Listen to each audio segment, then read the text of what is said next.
यार मेरी एक बात बताओ, चिमाम को हराएगा कौन? मेरे हिसाब से तो शक्तिमान ही हरा सकता है भाई, और तो मुझे कोई नहीं दिख रहा। ओके, तुझे ठीक है। लगता है कोई जीतेगा उसके अगेंस्ट? शक्तिमान ही सही लग रहा है।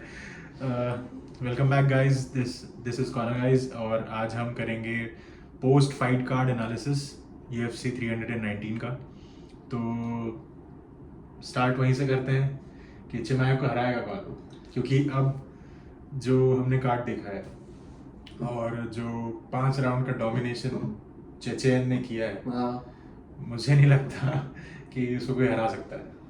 बहुत मुश्किल है। एटलीस्ट इस वेट क्लास में तो बहुत ही मुश्किल है। और फाइट के बारे में अगर हम बात करें तो प्योर डोमिनेशन था चिमाएव की साइड से।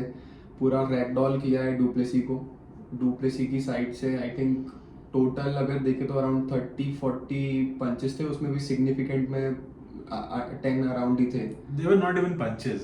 हाँ, मतलब ही वॉज गेटिंग मॉल्ड हाँ, ऑल ओवर। basically। मतलब 25 मिनट्स की फाइट में अराउंड 22 मिनट्स का कंट्रोल टाइम है चिमाएव का। तो मतलब if one of the if not the most dominant performance I have seen in a title fight. But वही मतलब, अगर आप चिमाएव से फाइट करने जा रहे हो, और जैसे हम अभी बात भी कर रहे थे कि आपको पता है, आपने कुछ पैटर्न्स देखे होंगे उसके पुरानी फाइट के, कि वो सबसे पहले राउंड चालू होते ही वो आपके लेग्स की तरफ जाता है, हाँ, वो टेक डाउन अटेम्प्ट करता है। करता है। तो फिर स्ट्रैटेजी में कुछ गलत हुआ है डीडीपी के साइड से, या तो फिर वो ईगो में था कि नहीं मैं स्ट्राइकिंग के बेसिस पे उसको हरा सकता हूँ? टोटल लैप्स लगा मुझे तो डीडीपी की स्ट्रेटजी में। मुझे तो उसके कोचेस का भी फॉल्ट लगता है कि इफ मतलब अगर आपको पता है कि आप एक रेसलिंग हैवी बंदे से लड़ रहे हो, आपकी फाइट उससे है, तो आप इस उम्मीद में नहीं लड़ सकते कि हम टेक डाउन डिफेंड कर लेंगे या एक बार टेक डाउन होने के बाद हम फिर खड़े हो जाएंगे। You need to work on your defence first. आप पहले डिफेंड करोगे, बाद में आप उस ग्राउंड पोजीशन पे आप अपना कंट्रोल रखने की कोशिश करोगे। डीडीपी के कैंप साइड से जब मैं एम्बेडेड एपिसोड भी देख रहा था यूएफसी के फाइट की प्रेपरेशन, वहां पर ही वो लोग मेंटली ऐसा लग रहा था कि प्रिपेयर्ड है कि यार ये हमको टेक डाउन तो कर ही लेगा। हमको अब देखना है कि टेक डाउन के बाद हम बचे कैसे, सबमिशन से या फिर ग्राउंड एंड पाउंड से बचे कैसे। तो अप्रोच ही डिफेंसिव थी स्टार्टिंग से।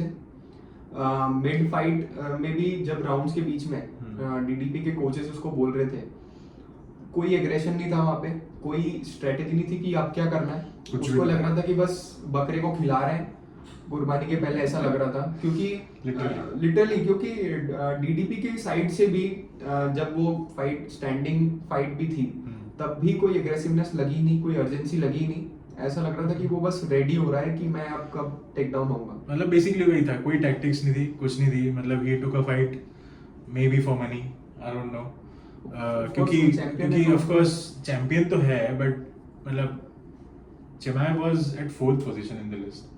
अगर किसी को टाइटल शॉट मिलना चाहिए था तो इमामोव को मिलना चाहिए था। बट चिमाएव की लास्ट फाइट काफी डोमिनेंट थी, काफी डोमिनेंट थी, तो मे बी।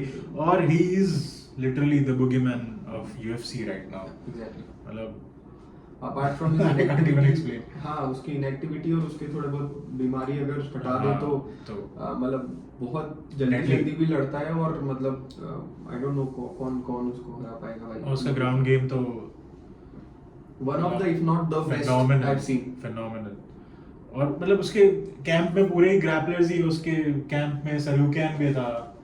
और मतलब उसका तो देखो ऐसा था, डीडीपी को भी पहले से पता था कि इज नॉट विनिंग इट। वो उसकी बॉडी लैंग्वेज में समझ आ गया था, और मुझे लगता भी नहीं कि उसने ट्राई किया टू विन इट। हाँ, मतलब मैं तो डिसअपॉइंट भी हुआ, थोड़े पैसे भी आ रहा तो मैं तो ये उम्मीद कर रहा था कि डीडीपी थोड़ा तो फाइट करेगा, एटलीस्ट पॉइंट्स पे ही जाएगा, एटलीस्ट थोड़े पंचेस थोड़ा।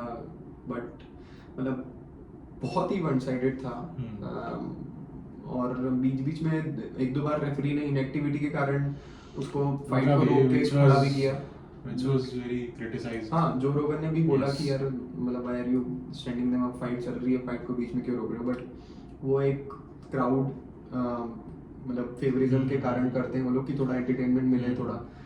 At the end MMA UFC is about entertainment. So but all in all Chimaev is a new middleweight champion. Decent fight जिसका कि हम कह सकते हैं कि हमको आउटकम पहले से पता था, हाँ but we were just hoping कि डीडीपी समहाउ कुछ कर जाए, but didn't happen.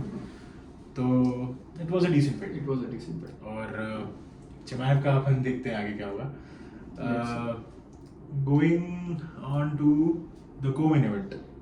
Murphy versus Peacock. Yes, यहाँ पे हमारा प्रेडिक्शन गलत हुआ। गलत हुआ। और मतलब it was a good fight. Really good fight. I was literally shocked जब वो सारा बुलेट जैसी उसने घूम के मारा ना। Spinning back, we got 2 spinning back fist knockout in this card. Yes. बहुत ही रेयर होता है। बहुत रेयर होता है। और kudos to और मुझे ऐसा लगता है कि पीको ने एक्सपेक्ट भी नहीं किया था कि Murphy would be so prepared on 3 weeks notice. मतलब उसको उसको देख के लग रहा था कि वो थोड़ा ग्रांटेड ले रहा है, वो सोच रहा है कि नहीं ठीक है, आई कैन बीट हिम। काफी मतलब यार आप ऑर्गेनाइजेशन से नए नए आए हो हाँ। यूएफसी में, तो आपको थोड़ा सा ओवर कॉन्फिडेंट आपको मतलब रहते हैं कि यार हम वहाँ से आए, वहाँ पे हमारा बहुत अच्छा चल रहा था और यूएफसी में तो हम जीत ही जाएंगे। प्लस वो प्रिपेयर्ड था काफी टाइम से और मर्फी के लिए 3 वीक्स के नोटिस पे था, तो वहाँ पे भी उसको एक अपने लिए एडवांटेज लग रहा होगा, मेंटल एडवांटेज कि यार मैं इसको थोड़ा डोमिनेट करूंगा। But Murphy kept his nerves और जिस हिसाब से बहुत ही स्ट्रेटेजिक था ये नॉकआउट, क्योंकि उसने देखा कि पीको जब आगे आ रहा है पंचिंग के लिए तो उसका गार्ड डाउन रहता है। तो ये सेकंड टाइम हुआ कि जब पीको अटैक के लिए आया और उसका गार्ड डाउन था। मर्फी ने नोटिस किया होगा ऑब्वियसली, और क्योंकि उसका गार्ड नहीं था तो ही सॉ एन अपॉर्चुनिटी कि यार मैं स्पिनिंग बैक फिस्ट कर सकता हूँ। तो मर्फी की perfectly पोजीशनिंग भी timed। बहुत अच्छी थी। मतलब वो रीड कर पा रहा था पीको के एडवांसेस पहले से, जो कि तभी हो पाता जब आपने पूरा कैंप किया हो। हाँ। 6 हफ्ते 7 हफ्ते 8 हफ्ते जितने का भी कैंप होता है।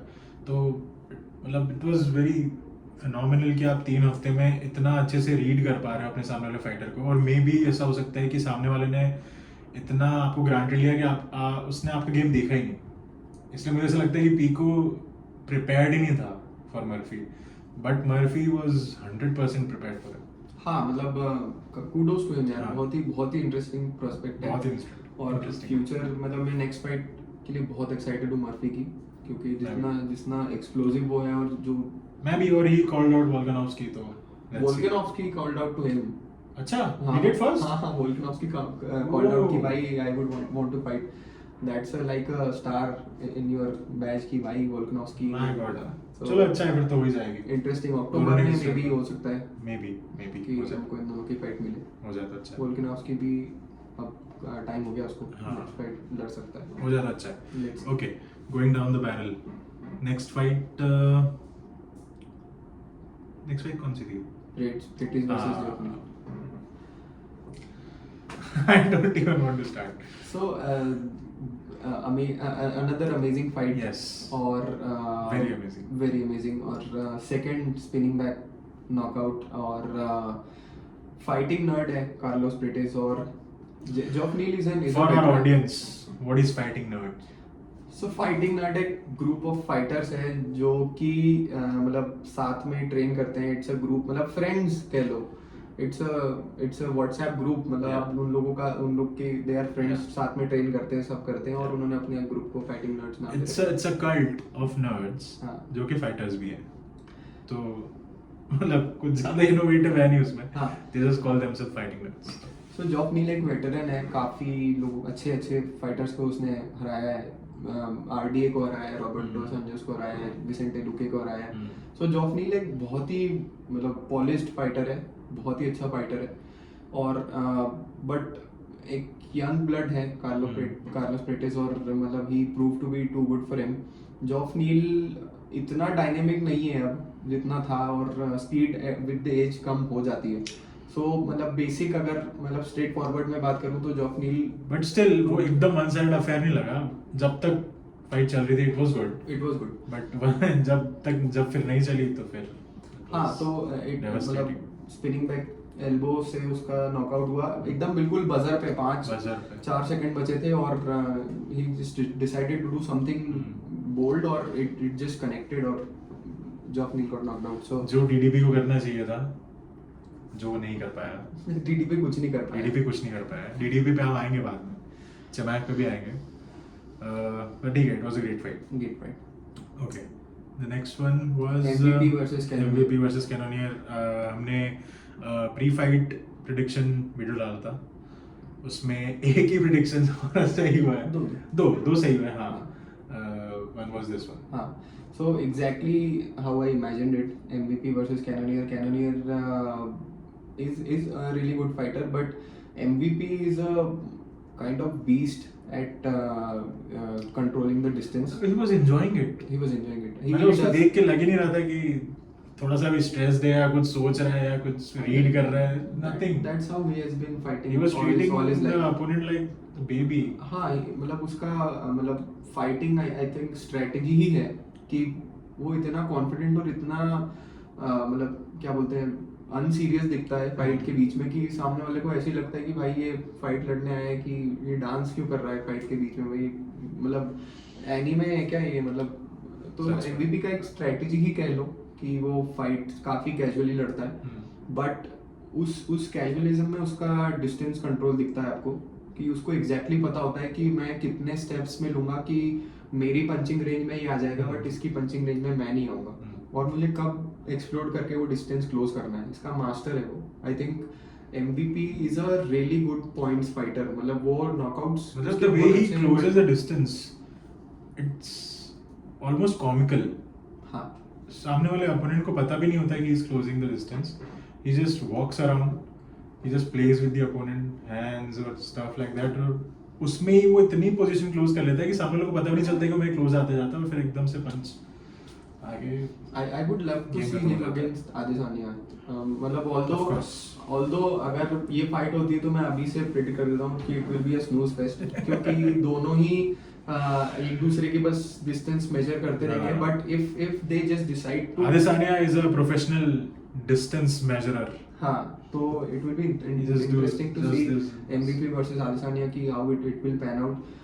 बहुत एक्साइटिंग फाइट नहीं होगी but I am But excited it's too good. See कि It's good. कहाँ It's जाते हैं good. दोनों. It's good. और Adesanya भी अभी कुछ टाइम से इनएक्टिव है तो inactive है, तो it would be a good fight between them.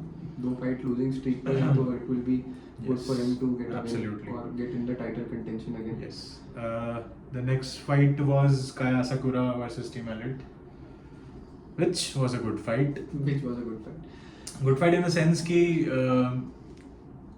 it was, कह सकते हैं कि बहुत लेवल पे फाइट थी. Asakura was giving him the punches, giving him a hard time. पहले राउंड में लग रहा था कि Elliott is struggling and he was struggling. और जिस तरीके से एलियट को अपनी पोजीशन चेंज करनी पड़ रही थी, मतलब he was very dynamic. मतलब एक उसको स्टैंस मैंने देखा ही नहीं, 2-3 उसमें. हाँ, मतलब वो लोग ये भी मतलब काफी लोग अपनाते हैं, कुछ लोग हमेशा अपने राइट हैंड या लेफ्ट हैंड स्टांस में ही रहते हैं, हाँ. बट कुछ लोग He was trying, फाइटर को yeah, confuse he was trying to करने के लिए. kick और punch, but Asakura was landing as well.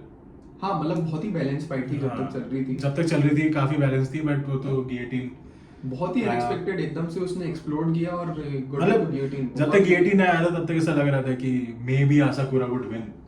That guillotine was a thing of beauty. Yes. बहुत ही अमेजिंग सबमिशन अटेम्प्ट था और मतलब जैसे ही उसने पोजीशन किया उसको गियोटिन में, वहीं समझ में आ गया था कि it is very tight Very tight. और आसाकुरा अब निकलने नहीं वाला है इससे. और He tried, but वो जब उसने पोजीशन चेंज करके फ्रंट में आया तो एकदम वो जब तक चौक ही हो गया था, खत्म ही हो गया था खेल. उसके पास चांस होता अगर उसकी बॉडी उसके पैरेलल रहती है, Parallel ऐसी साइड रहती पे तो रहती, होती. बट वो क्रॉस Cross बॉडी body था था. और उसने इस हाथ का भी कंट्रोल ले हाँ. लिया था, तो मतलब वहाँ खेल खत्म है. उसके बाद Asakura के पास कंट्रोल बचा ही नहीं था. बचा ही नहीं था. बिल्कुल उसके नहीं बाद बचा था. उसकी पोजीशनिंग ऐसी थी ही नहीं. हाँ. टीम एलिट ने इतना बढ़िया पोजीशन किया हुआ था आसाकुरा को कि मतलब that is the optimal position for a guillotine. So But second loss for Asakura, first from Bentoja, the legend, and now this. I hope कि अब वो अपनी विनिंग स्ट्रीक चालू करे because he is a good fighter. हाँ, वो अभी आया है और मतलब अच्छा रिकॉर्ड लेके आया है, तो I just hope. रेजिन और यूएफसी में हाँ. लेवल्स. Of course लेवल्स का डिफरेंस है, पर आप एज अ फाइटर भी चाहते हो किसी को कि यार वो थोड़ा ग्रो करे, कुछ करे अलग से. वो ट्राई भी कर रहा है, ऐसा भी नहीं कि वो ट्राई नहीं कर रहा है, उसको फ्री के चांसेस मिल रहे हैं. मे बी किस्मत नहीं है, maybe I don't know. नहीं, काफी इंटरेस्टिंग प्रोस्पेक्ट है कायल और he'll bounce back for sure. Yes. सो उसको भी मतलब एक दो फाइट मतलब ऑलमोस्ट अब तो 3-4 फाइट लड़के अब टाइटल कंटेंशन में आना पड़ेगा, so but I am excited to see him, मतलब he is a good prospect. Yes.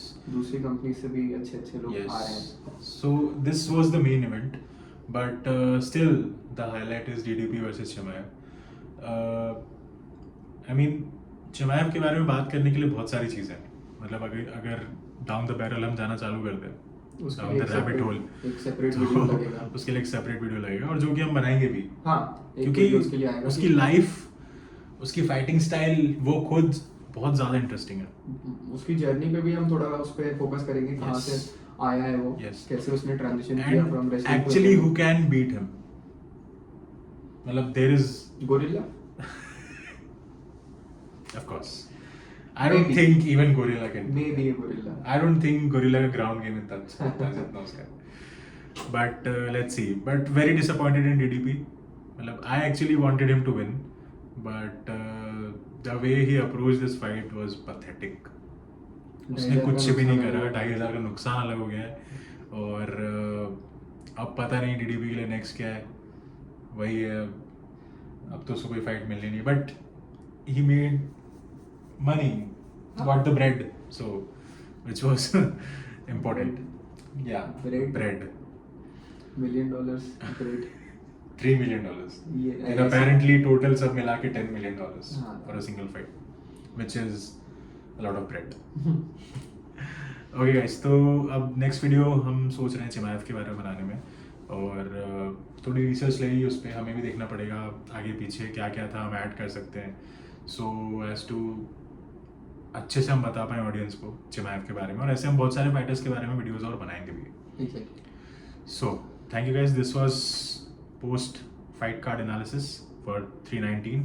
We are very excited for 320 and 321, जो कि बहुत ही exciting कार्ड है, बट उसके बारे में बात हम आगे करेंगे। हाँ, प्री फाइट ऑब्वियसली प्रेडिक्शंस हो of गए course, आगे। of course.